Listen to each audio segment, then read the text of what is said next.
ফেসিবাদের যে শক্তিটি, সেই শক্তিটির যে মূল, এই মূলটিকে আমাদের সমূলে উৎপাটন করতে হলে আমাদের ঐক্যবদ্ধ থাকার কোনো বিকল্প নেই। সেই ঐক্যবদ্ধতার যেই আলোচনাটি, সেই আলোচনাটা অব্যাহত থাকবে। সেই অব্যাহতার জায়গা থেকে আমাদের পরবর্তী মিটিংয়ে যে বিষয়গুলো নিয়ে সিদ্ধান্ত হবে, সেই বিষয়টি হচ্ছে পরবর্তীতে যেই আমাদের ছাত্র রাজনৈতিক কাঠামো বা রাজনীতির কাঠামো, সেই কাঠামো নিয়ে আমাদের আলোচনা হবে। দ্বিতীয়ত হচ্ছে রাষ্ট্র পুনর্গঠনে আমাদের এই যে তরুণ প্রজন্ম, এই ছাত্র সংগঠনগুলো কিভাবে অবদান রাখতে পারে, সেই বিষয়গুলো নিয়ে আমরা পরবর্তী আমাদের মিটিংয়ে আমরা সিদ্ধান্ত নিব। তৃতীয়ত যে বিষয়টি, আমাদের ছাত্র কাউন্সিল, এই প্রস্তাবনাটি বিভিন্ন জায়গা থেকে এসছে।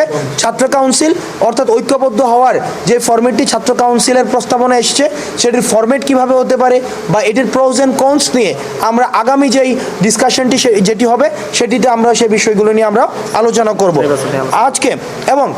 এবং আমরা আজকে একটি বিষয় আমরা এখানে একমতে পৌঁছেছি বা এখানে একমতে এগুলো নিয়ে পলিসি ডিসকাশন পরের সপ্তাহ হবে। তবে এই বিষয়টি হচ্ছে যে ছাত্র সংসদ নির্বাচন নিয়ে বা ছাত্র সংসদে ছাত্র প্রতিনিধিত্বের যে জায়গাটি, অর্থাৎ যে প্রয়োজনীয়তাটি, এই প্রয়োজনীয়তাটিও আমরা এই ছাত্র সংগঠন যারা ছিল, ফেসিবাদ বিরোধী যে ছাত্র সংগঠনগুলো, তাদের মধ্যে এই প্রয়োজনীয়তা উপলব্ধি হচ্ছে। এখন সেটির ফরম্যাট কেমন হবে, কিভাবে সেই প্রক্রিয়াটি আগানো যাবে, সেই বিষয়গুলো নিয়ে আমরা পরবর্তী আলোচনায় আমরা সেই বিষয়গুলো নিয়ে আমরা কথাবার্তা বলবো।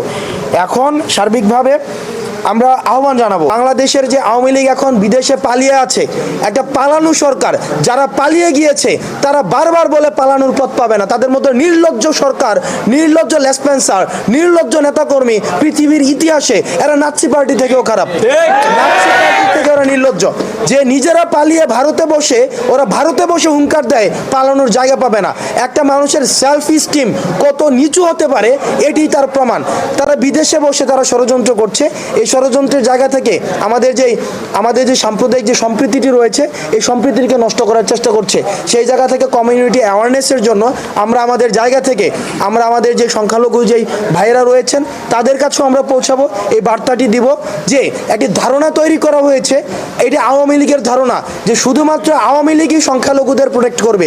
কিন্তু সবচেয়ে যদি দেখেন ইতিহাসে, আওয়ামী লীগই হচ্ছে সংখ্যালঘুদের অধিকার সবচেয়ে বেশি হরণ করেছে, তাদের জমি সবচেয়ে বেশি লুণ্ঠন করেছে, স্ক্রিপ্টেড আয়োজন করে তাদের মন্দির ভাঙা হয়েছে এবং সবসময় divide and rule policy create করার জন্য কোনো একটা প্রোগ্রামের আগে তাদের মন্দিরগুলোতে আক্রমণ করা হয়েছে, সেখানে দাড়ি টুপিওয়ালা মানুষদেরকে বিতর্কিত করার জন্য।